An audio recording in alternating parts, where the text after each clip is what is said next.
ఆ! At last అయితే మన 'మహేష్ బాబు' గారి 'ఎస్ఎస్ఎంబి 29' రాజమౌళి గారి కాంబోలో టీజర్ రానే వచ్చేసిందండి.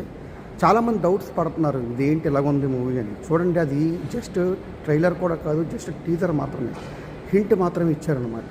అంటే మీరు ఆ యొక్క టీజర్ చూస్తే గనక వారణాసిలో స్టార్ట్ అయిన తర్వాత దాన్ని మళ్ళీ అట్లాంటిక్‌లో, అంటార్క్టికాలో మళ్ళీ దాని యొక్క స్టార్మ్ రావడం, అక్కడి నుంచి మళ్ళీ వైల్డ్ రేకి వెళ్ళడం, అక్కడి నుంచి మళ్ళీ త్రేతాయుగంకి వెళ్ళడం, మళ్ళీ ప్రెజెంట్ సిచ్యువేషన్‌కి రావడం అంతా మీరు చూస్తే మహేష్ బాబు గారు ఏదో సంథింగ్ లైక్ కనబడుతూ ఉంటారు. అది ఇంకా కుకింగ్ చేస్తున్నారు ఆ ప్రొడక్ట్‌ని. మీరు కుకింగ్ చేస్తున్నప్పుడే దాంట్లో రుచి తక్కువైంది, ఉప్పు తక్కువైంది, మసాలా ఎక్కువైందంటే ఎలాగండి? అక్కడ ఉన్నది ఎవరు? రాజమౌళి గారు. ఇంకా ఎవరు? మహేష్ బాబు గారు. అంతమంది హీరోలతో హిట్ ఇచ్చిన తర్వాత మహేష్ బాబు గారితో మామూలు సినిమా తీస్తారండి? ఏగని పెట్టి అంత పెద్ద హిట్ చేశారు కదా! పైగా రాజమౌళి గారు ఆస్కార్ వరకు వెళ్ళారు కదా ఆర్ఆర్‌తో. అంత సాదాసీదాగా సినిమా తీస్తారండి? కాబట్టి ఏవి అపోహలు పెట్టుకోకండి. ఇంకా చాలా టైం ఉంది. అంతవరకు ఈ టీజర్‌ని మనం ఫీల్ అవుదాం. Thank you.